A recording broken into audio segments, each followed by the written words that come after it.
지금 한국과 일본 사이에서 말도 안 되는 일이 벌어지고 있습니다. 이재명 대통령은 일본에게 경고했습니다. 또 한국을 건드려. 우린 감정으로 대응하지 않겠다. 절차와 원칙으로 답을 보여주겠다. 대체 한국과 일본 사이에는 무슨 일이 있었던 걸까요? 두바이 에어쇼에 참가하기 위해 비행하던 한국 공군 블랙 이글스.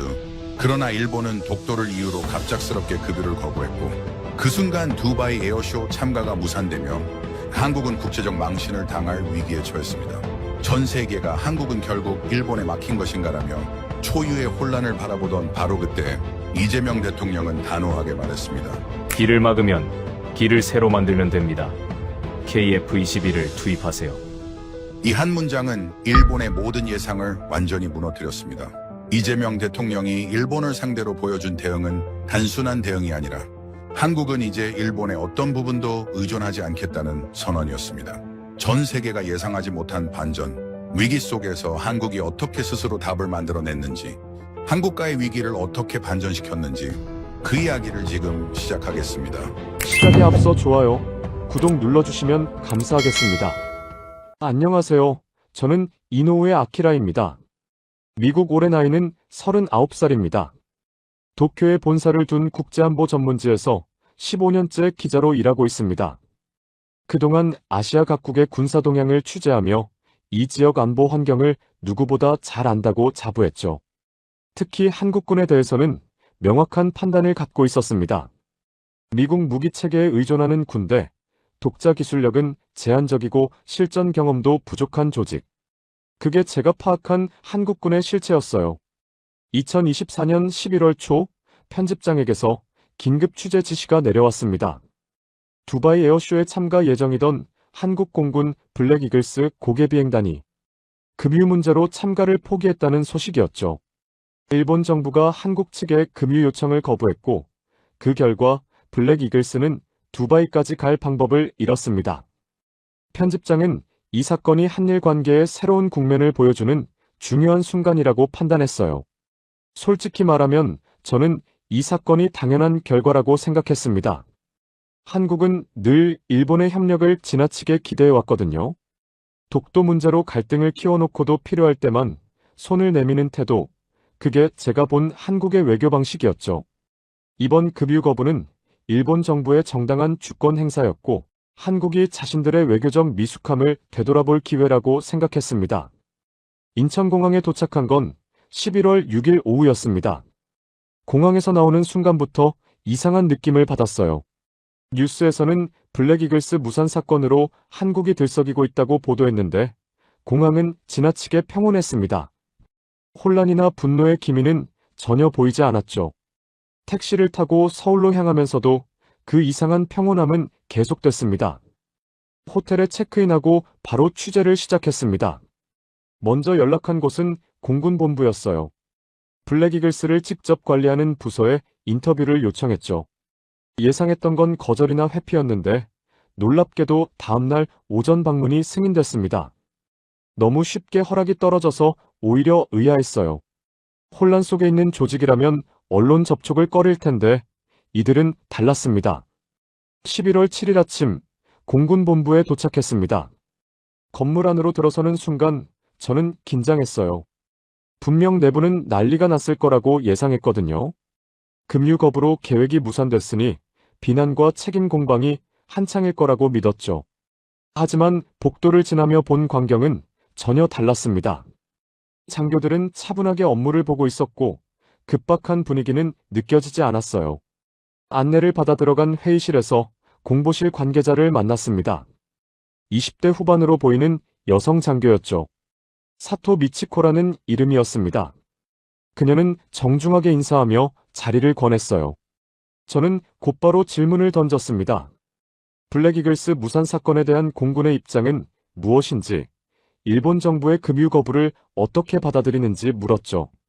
사토 미치코의 대답은 예상 밖이었습니다. 유감스러운 일이지만 이미 대안을 마련했다고 했어요. 감정적인 반응은 전혀 없었죠. 오히려 차분하게 상황을 정리하고 있다는 인상을 받았습니다. 저는 속으로 코웃음을 쳤어요. 대안이라는 게 고작 참가 포기를 미화하는 말장난일 거라고 생각했거든요. 하지만 그 다음 말을 듣고 저는 잠시 멈칫했습니다. 대통령이 직접 지시를 내렸다는 거예요. 블랙이글스 대신 다른 방식으로 두바이 에어쇼에 참가하라는 명령이었죠.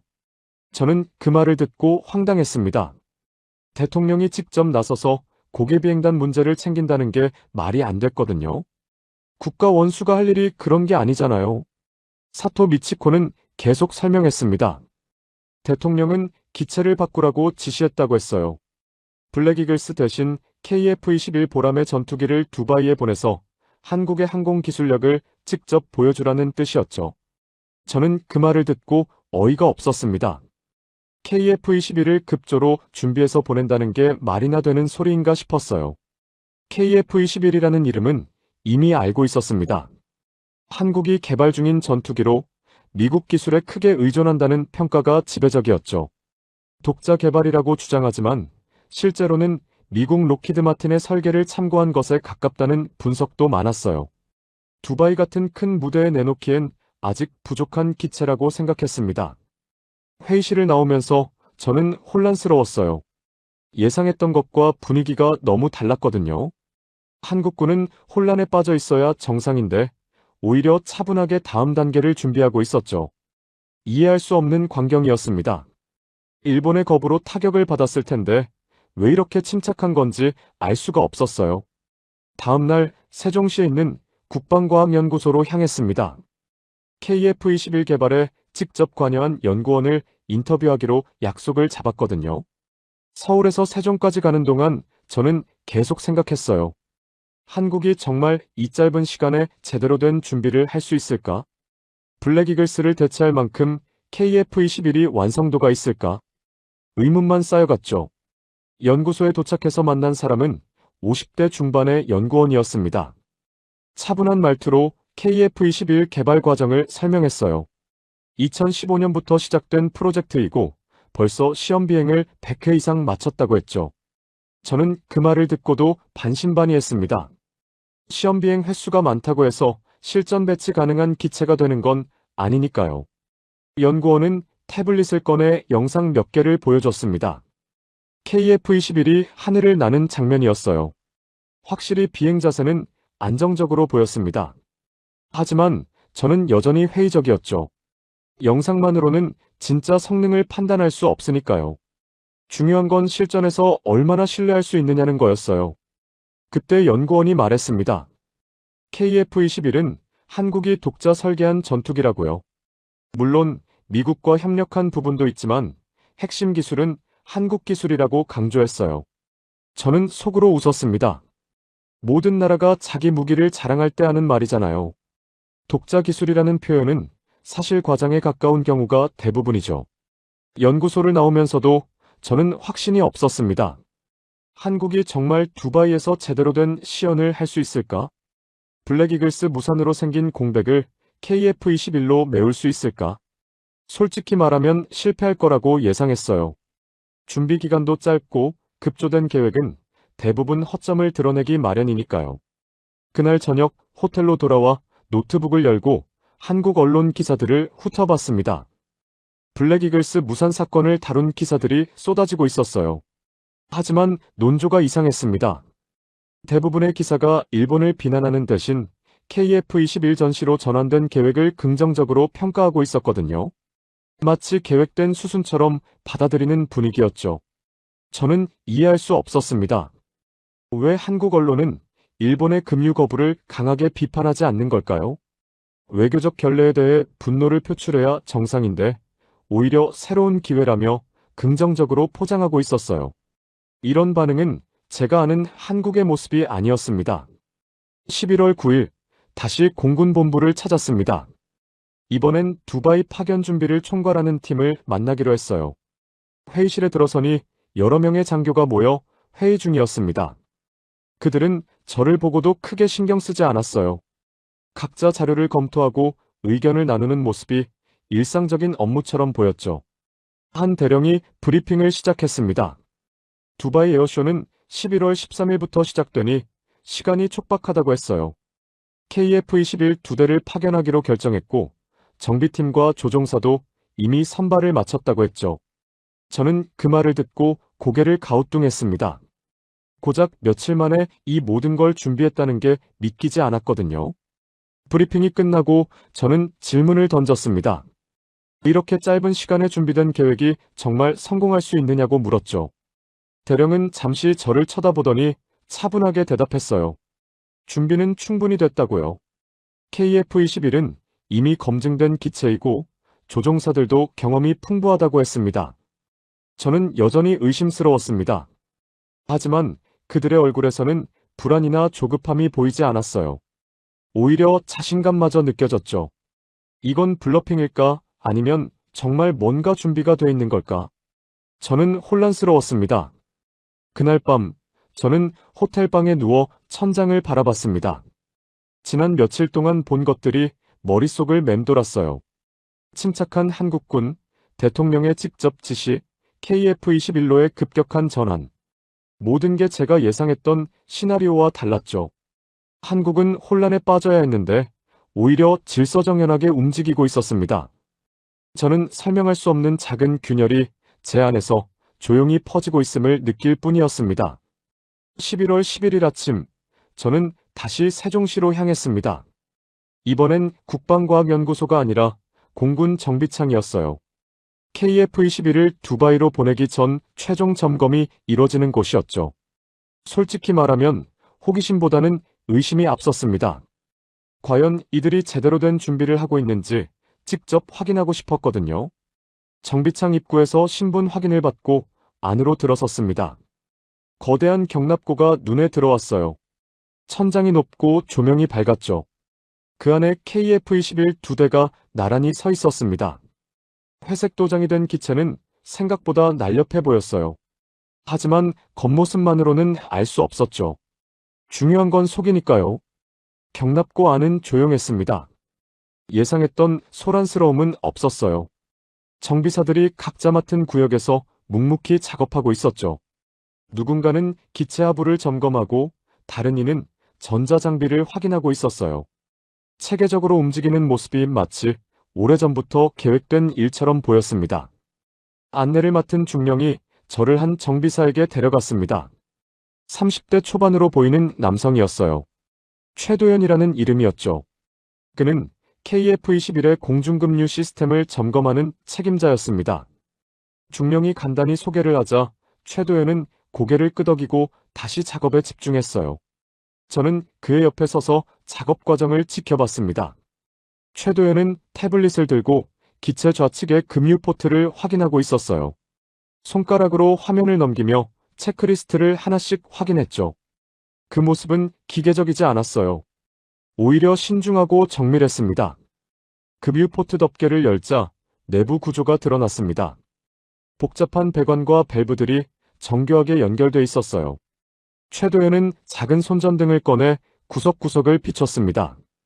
그리고 손으로 밸브 하나를 천천히 돌려봤죠. 아주 미세한 움직임이었지만 그의 표정에서 집중이 느껴졌어요. 저는 물었습니다. 이 시스템이 제대로 작동하는지 어떻게 확신하느냐고요? 최도연은 잠시 작업을 멈추고 저를 봤습니다. 그리고 짧게 대답했어요. 테스트를 20번 넘게 반복했고 매번 기록을 남겼다고요. 그 말을 하고는 다시 작업으로 돌아갔죠. 20번이라는 숫자가 머릿속에 남았습니다. 그게 과장이 아니라면 상당한 준비 기간이 필요했을 거예요. 블랙이글스 무산 결정이 난 게 불과 일주일 전인데 이미 20번의 테스트를 마쳤다는 건 그 전부터 준비하고 있었다는 뜻이었죠. 저는 혼란스러웠습니다. 최도연은 다음 단계로 넘어갔습니다. 급유 시뮬레이션 장비를 기체에 연결하기 시작했어요. 노란색 케이블 여러 개가 기체와 지상 장비를 이었죠. 그는 장비 화면을 켜고 수치들을 확인했습니다. 압력, 유량, 온도 같은 데이터가 실시간으로 표시됐어요. 시뮬레이션이 시작됐습니다. 화면 속 그래프가 움직이기 시작했어요. 최도연은 눈을 떼지 않고 지켜봤죠. 이따금 태블릿에 뭔가를 기록했습니다. 10분 정도 지났을까요? 시뮬레이션이 끝나자 그는 고개를 끄덕였어요. 이상 없다는 표시였죠. 저는 그 과정을 보며 놀랐습니다. 단순히 육안으로 확인하는 게 아니라 데이터를 기반으로 판단하고 있었거든요. 일본 자위대에서도 비슷한 절차를 본 적이 있었어요.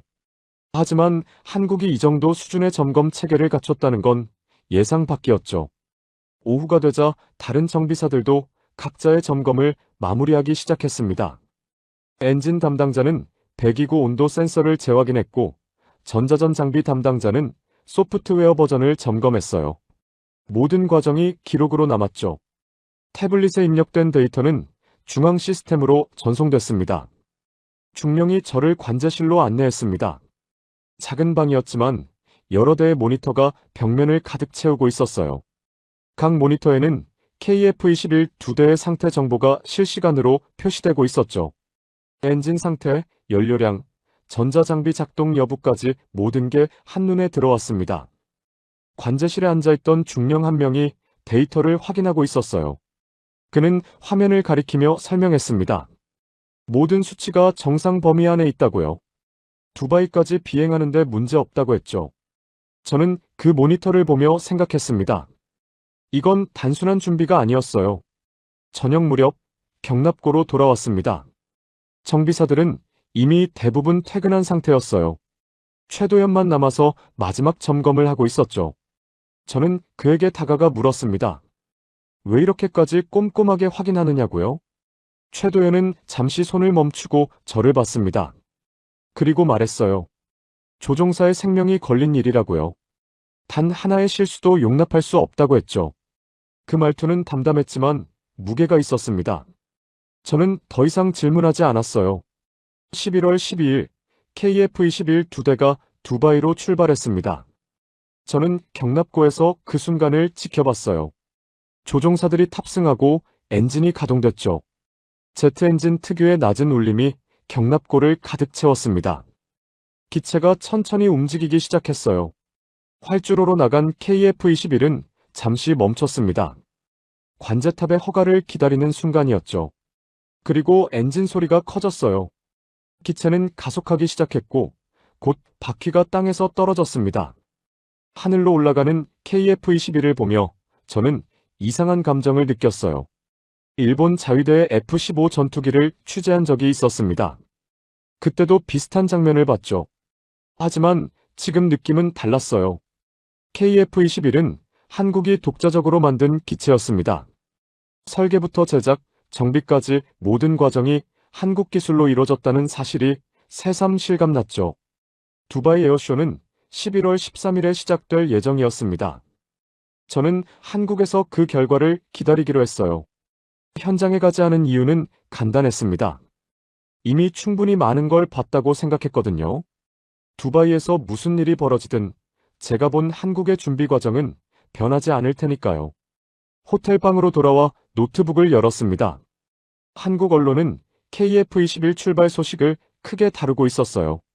댓글란을 보니 기대 반 우려 반이었죠. 성공하길 바라면서도 불안해하는 사람들이 많았습니다. 저는 그 반응이 이해됐어요.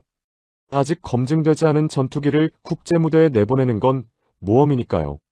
하지만 제 생각은 조금 달랐습니다. 지난 며칠간 본 것들이 머릿속을 맴돌았어요. 최도연의 꼼꼼한 점검, 20번의 테스트, 실시간 데이터 모니터링. 그 모든 게 즉흥적으로 만들어진 게 아니었죠. 오래전부터 쌓아온 시스템의 결과였습니다. 저는 일본 자위대의 방식을 떠올렸습니다. 그들도 체계적이고 정밀했어요. 하지만 한국은 달랐죠. 일본은 미국 시스템을 그대로 따랐지만 한국은 자기들만의 방식을 만들어냈습니다. 똑같이 정밀하지만 접근 방식이 다른 거예요. 11월 13일 밤 두바이 에어쇼가 시작됐다는 소식이 들렸습니다. 한국 언론은 실시간으로 현장 상황을 전하고 있었어요.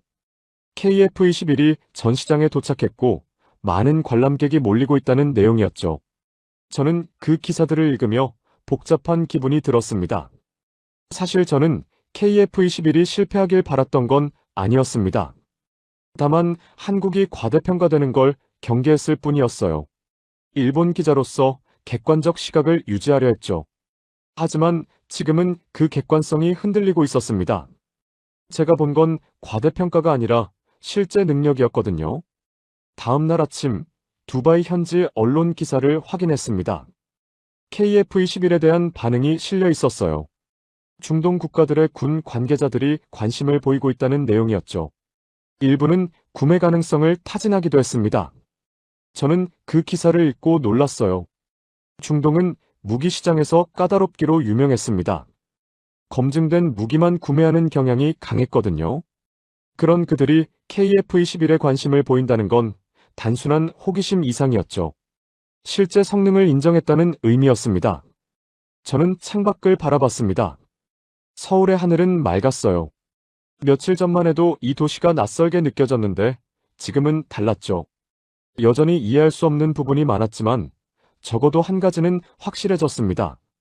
한국은 제가 생각했던 것보다 훨씬 더 준비된 나라였어요. 최도연의 얼굴이 떠올랐습니다.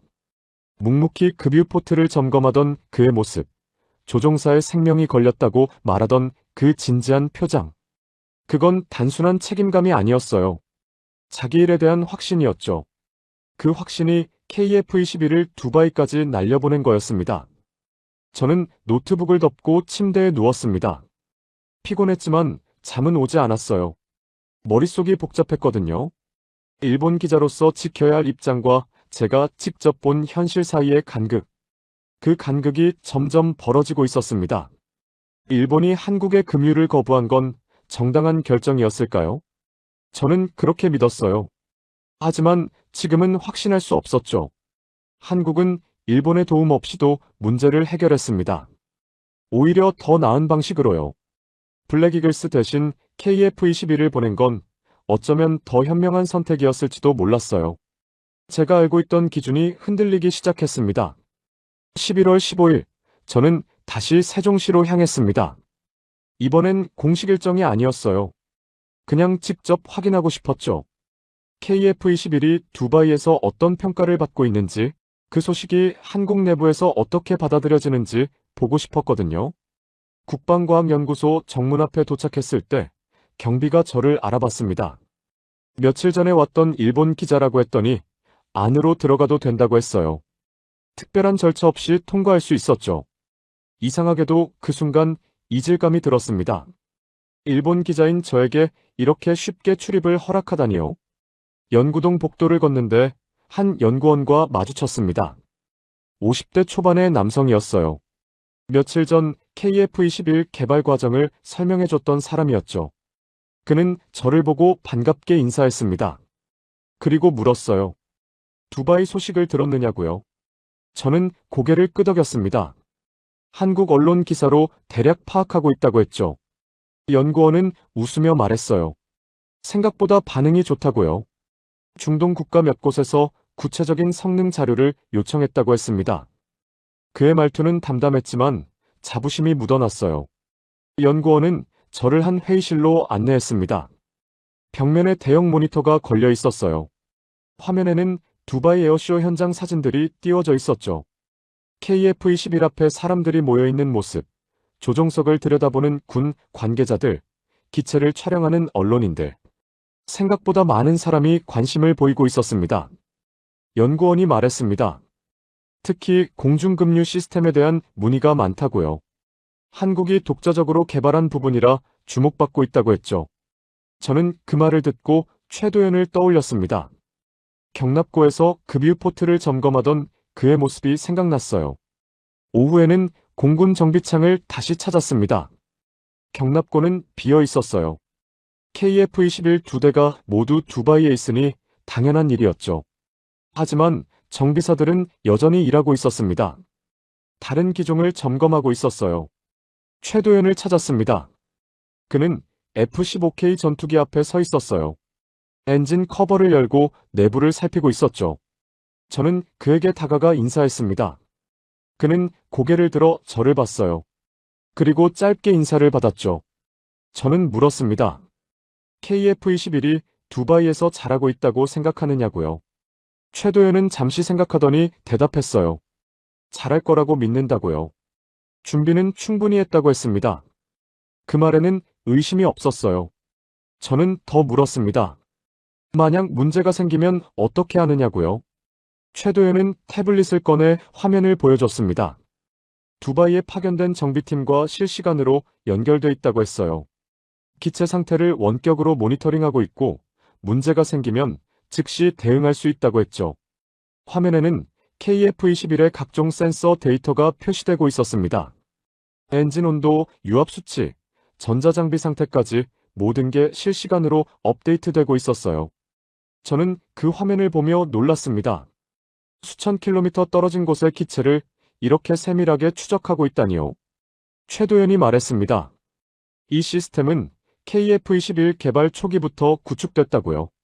단순히 비행 성능만 좋은 전투기를 만드는 게 목표가 아니었다고 했어요. 유지 보수까지 고려한 통합 체계를 만들려 했다고 했죠. 그래서 지금 이렇게 원격 모니터링이 가능한 거라고 설명했습니다. 저는 일본 자위대를 떠올렸습니다. 그들도 첨단 시스템을 운영하고 있었어요. 하지만 대부분 미국에서 도입한 거였죠. 한국처럼 처음부터 자체 설계한 시스템은 아니었습니다. 이 차이가 크게 느껴졌어요. 11월 16일 독도 인근에서 일본 해상자위대 함정이 다시 나타났다는 소식이 들렸습니다. 한국 언론은 이를 크게 보도했어요. 일본이 또다시 독도 문제를 건드린 거였죠. 저는 그 소식을 듣고 불안했습니다. 한일 관계가 더 악화될까 걱정됐거든요. 하지만 한국 정부의 반응은 의외였습니다. 강하게 항의하면서도 침착함을 잃지 않았어요. 외교부는 공식 성명을 냈고 국방부는 독도 방어 훈련을 예정대로 진행한다고 발표했죠. 감정적으로 대응하지 않는 모습이 인상적이었습니다. 저는 서울로 돌아와 국방부 출입 기자들을 만났습니다. 그들은 이번 사태를 어떻게 보느냐고 물었어요. 저는 솔직하게 말했습니다. 일본의 행동은 주권 행사의 일환이라고요. 하지만 그 말을 하면서도 확신이 서지 않았어요. 한 한국 기자가 반문했습니다. 주권 행사라는 게 상대국을 자극하는 걸 정당화하느냐고요. 저는 대답하지 못했어요. 그 질문이 핵심을 찌르고 있었거든요. 일본이 한국을 자극하는 게 과연 현명한 선택인가? 저는 더 이상 확신할 수 없었습니다. 11월 18일 두바이에서 돌아온 KF-21이 한국에 착륙했습니다. 저는 공군 기지에서 그 순간을 지켜봤어요. 기체가 활주로에 내려앉는 순간 주변에 있던 사람들이 박수를 쳤죠. 정비사들, 연구원들, 군 관계자들 모두가 안도의 표정을 짓고 있었습니다. 최도연도 그곳에 있었습니다. 그는 박수를 치지 않았어요. 다만 조용히 기체를 바라보고 있었죠. 저는 그의 표정을 봤습니다. 안도보다는 확인에 가까운 표정이었어요. 자기가 점검한 기체가 무사히 돌아왔다는 사실을 확인하는 것 같았죠. 기체가 경납고로 들어온 뒤 최도연은 바로 점검을 시작했습니다. 다른 정비사들도 각자 맡은 부분으로 갔어요. 그들은 두바이에서의 성공을 축하하기보다 다음 임무를 준비하는 것처럼 보였습니다. 저는 그 모습이 낯설었어요. 일본이었다면 어땠을까요? 아마 기념식을 열고 언론을 불러 성과를 자랑했을 거예요. 하지만 한국은 달랐습니다. 조용히 점검하고 기록하고 다음을 준비했어요. 화려함보다는 지속성을 선택한 거였죠. 저녁 무렵 저는 호텔로 돌아와 기사를 작성하기 시작했습니다. 두바이 에어쇼에서 KF-21이 거둔 성과를 정리하는 내용이었어요. 하지만 쓰다 보니 자꾸 멈춰졌습니다. 단순히 성과만 나열하는 게 맞는지 의문이 들었거든요. 제가 본 건 성과가 아니었습니다. 시스템이었어요. 최도연의 점검, 실시간 모니터링, 원격 대응 체계. 그 모든 게 하나로 연결돼 있었죠. KF-21의 성공은 기체 성능만의 결과가 아니었습니다. 사람과 시스템이 만들어낸 결과였어요. 저는 키보드에서 손을 떼고 창밖을 봤습니다. 서울의 야경이 펼쳐져 있었어요. 불빛들이 질서정연하게 배치돼 있었죠. 그 모습이 한국군의 체계와 겹쳐 보였습니다. 화려하지 않지만 정확하고 빠르지 않지만 지속 가능한 방식. 11월 19일 편집장에게서 연락이 왔습니다. 기사를 빨리 보내달라는 내용이었어요. 저는 대답했습니다. 조금 더 시간이 필요하다고요. 단순히 사실만 나열하는 기사를 쓰고 싶지 않다고 했죠. 편집장은 물었습니다. 무슨 문제가 있느냐고요? 저는 솔직하게 말했어요. 한국을 제대로 이해하지 못했다고요. 지금까지 본 게 전부가 아닌 것 같다고 했습니다. 편집장은 잠시 침묵하더니 일주일의 시간을 더 줬어요. 저는 다시 세종시로 향했습니다. 이번엔 취재가 아니었어요. 그냥 보고 싶었죠. 최도연이 일하는 모습을, 연구원들이 데이터를 분석하는 모습을 다시 한번 확인하고 싶었습니다. 경납고에 도착했을 때 최도연은 또 다른 기체를 점검하고 있었습니다. 이번엔 FA50이었어요. 그는 변함없이 태블릿을 들고 체크리스트를 확인하고 있었죠. 저는 그 모습을 멀리서 지켜봤습니다. 왜 이렇게까지 하는 걸까요? 왜 이렇게 꼼꼼하게, 반복적으로, 끝없이 확인하는 걸까요? 저는 그 이유를 알 것 같았습니다. 조종사의 생명 때문만은 아니었어요. 자기 일에 대한 책임, 시스템에 대한 신뢰, 그리고 다음을 준비하는 자세. 그게 전부였죠. 제가 바라보던 기준이 더 이상 확고하지 않다는 사실만이 조용히 남았습니다. 11월 20일, 저는 독도 인근 해역으로 향하는 한국 해군 함정에 동승했습니다. 한국 정부가 독도 방어 훈련을 공개하기로 결정했고, 외신 기자 몇 명에게 취재 기회를 준 거였어요. 저는 그 명단에 포함됐죠. 일본 기자인 저에게 왜 이런 기회를 줬는지 이해할 수 없었지만, 거절할 이유도 없었습니다. 함정은 새벽에 출발했습니다. 갑판에 서서 바다를 바라봤어요. 파도 소리와 엔진 소리만 들렸죠. 주변 승조원들은 각자 위치에서 조용히 임무를 수행하고 있었습니다. 긴장감은 있었지만 혼란은 없었어요. 오전 10시쯤 독도가 보이기 시작했습니다. 작은 섬이었지만 존재감은 컸어요. 그 주변으로 한국 해군 함정 여러 척이 배치돼 있었죠. 훈련은 이미 시작된 상태였습니다. 헬기가 상공을 날고 고속정이 해역을 순찰하고 있었어요. 함교에서 한 함장이 설명했습니다. 이 훈련은 매년 정해진 일정에 따라 진행된다고요. 일본의 항의와 무관하게 계획대로 실시한다고 했어요. 그의 말투는 담담했습니다. 감정적이지 않았죠. 그냥 해야 할 일을 하는 것처럼 들렸어요. 저는 물었습니다. 일본이 항의하는데도 계속하는 이유가 뭐냐고요. 함장은 잠시 저를 쳐다봤습니다. 그리고 대답했어요. 독도는 한국 영토이고 영토를 지키는 건 군의 당연한 임무라고요. 항의를 받는다고 임무를 바꿀 순 없다고 했죠. 그 순간 저는 깨달았습니다. 한국군은 일본을 자극하려고 이 훈련을 하는 게 아니었어요. 단지 자기 임무를 수행하고 있을 뿐이었죠. 감정이 아니라 원칙에 따라 움직이고 있었습니다. 이건 제가 예상했던 것과 완전히 달랐어요. 오후에는 해병대 상륙 훈련이 진행됐습니다. 고무보트가 독도 해안으로 접근했어요. 해병대원들이 신속하게 상륙했죠. 모든 동작이 정확했습니다. 과시가 아니라 실전을 준비하는 모습이었어요. 저는 그 광경을 보며 가슴이 먹먹해졌습니다. 일본에서는 이 훈련을 도발로 규정했어요. 한국이 일본을 자극하기 위해 벌이는 쇼라고 평가했죠. 하지만 지금 제 눈앞에서 벌어지는 건 쇼가 아니었습니다. 진지한 훈련이었어요. 그들은 자기 땅을 지키기 위해 준비하고 있었죠. 저녁 무렵 함정은 항구로 돌아왔습니다.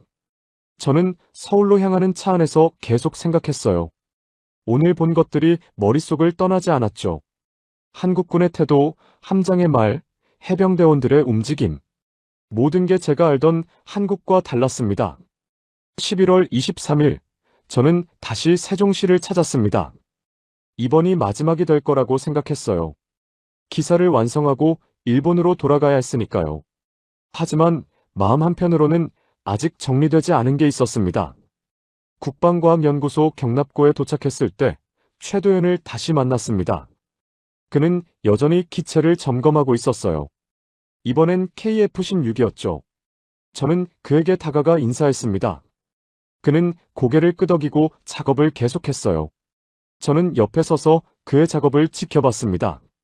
손전등으로 엔진 내부를 확인하고 태블릿에 기록하고 다시 확인하는 과정. 그 모든 동작이 정확했어요.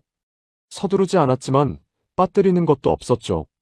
한참을 지켜보다가 저는 물었습니다. 이 일을 몇 년 했느냐고요? 최도연은 작업을 멈추지 않고 대답했어요. 15년 됐다고요.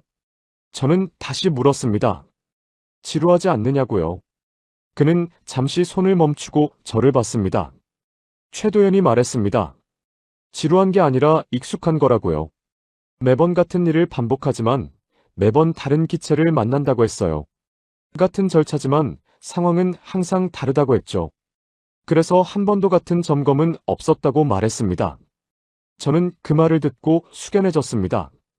15년 동안 같은 일을 반복하면서도 한 번도 방심하지 않았다는 뜻이었어요.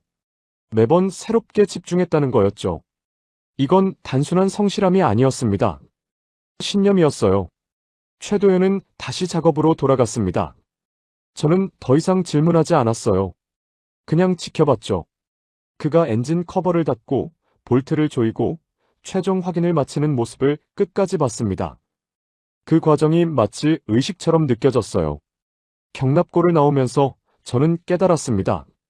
KF-21의 성공은 기술 때문이 아니었어요. 최도연 같은 사람들 때문이었죠. 조용히 자기 자리를 지키고 반복되는 일을 한 번도 소홀히 하지 않는 사람들. 그들이 한국의 진짜 힘이었습니다. 다음 날, 저는 공군본부를 마지막으로 방문했습니다. 며칠 전 만났던 사토 미치코를 다시 만났어요. 그녀는 반갑게 맞아줬죠. 저는 솔직하게 말했습니다. 지난 2주 동안 많은 걸 봤다고요. 처음 생각했던 것과 전부 달랐다고 했어요. 사토 미치코가 물었습니다. 어떤 점이 달랐느냐고요? 저는 잠시 망설이다가 대답했어요. 한국군이 감정이 아니라 원칙으로 움직인다는 걸 몰랐다고요. 일본의 급유 거부에 대해서도 독도 문제에 대해서도 감정적으로 반응하지 않는다는 걸 이제야 알았다고 했죠. 사토 미치코는 미소 지었습니다. 그리고 말했어요. 감정으로 대응하면 실수하기 쉽다고요. 군은 명확한 원칙과 절차가 있어야 한다고 했죠. 그게 사람을 지키는 방법이라고 했습니다. 저는 그 말을 듣고 가슴이 뜨거워졌습니다. 사람을 지키는 방법. 그게 한국군이 선택한 길이었어요. 화려한 무기도 과시적인 훈련도 아니었죠.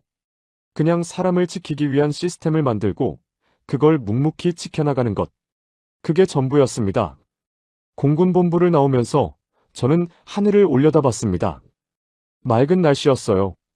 KF-21이 처음 날아오른 하늘도 이랬을까요? 최도연이 점검한 기체가 이 하늘을 날았을 거예요. 그 생각을 하니 눈시울이 뜨거워졌습니다. 호텔로 돌아와 기사를 작성하기 시작했습니다. 이번엔 막히지 않았어요. 쓸 말이 명확했거든요. 한국의 KF-21 성공은 기술의 승리가 아니라 사람의 승리였다고요. 최도연 같은 정비사, 침착한 장교들, 원칙을 지키는 군 조직. 그들이 만든 결과였다고 썼습니다. 기사를 다 쓰고 나서 저는 창밖을 봤습니다. 서울의 야경이 여전히 아름다웠어요. 이 도시가 이제는 낯설지 않았죠. 오히려 친근하게 느껴졌습니다. 2주 동안 제가 변한 거였어요. 11월 25일 인천공항으로 향했습니다. 일본으로 돌아갈 시간이었어요. 공항 로비에 앉아 커피를 마시며 지난 시간을 떠올렸죠. 처음 한국에 왔을 때와 지금의 제가 완전히 달랐습니다. 저는 한국을 무시했습니다. 일본보다 못하다고 단정했어요. 금유 거부도 정당하다고 믿었죠. 하지만 모든 게 틀렸어요. 한국은 일본의 도움 없이도 문제를 해결했고 오히려 더 나은 결과를 만들어냈습니다. KF-21의 성공은 우연이 아니었습니다. 15년 동안 같은 자리를 지킨 최도연, 원칙을 잃지 않는 군, 조직, 감정보다 절차를 우선하는 문화. 그 모든 게 쌓여서 만들어진 결과였어요. 하루아침에 이뤄진 게 아니었죠. 탑승 안내 방송이 나왔습니다. 저는 자리에서 일어나 게이트로 향했어요. 비행기에 오르면서 마지막으로 서울을 바라봤습니다. 이 도시가, 이 나라가 이제는 다르게 보였어요. 일본으로 돌아가면 편집장에게 보고해야 했습니다. 한국 취재 결과를 설명해야 했죠. 하지만 뭐라고 말해야 할지 아직 정리되지 않았어요. 단순히 KF-21이 성공했다고 말하는 건 의미가 없었습니다. 비행기가 이륙했습니다. 창밖으로 서울이 멀어지고 있었어요. 저는 노트북을 열고 기사를 다시 읽었습니다. 그리고 마지막 문장을 추가했죠. 이 문장이 제가 느낀 모든 걸 담고 있었어요. 한국의 진짜 힘은 기술이 아니라 사람에게 있었다.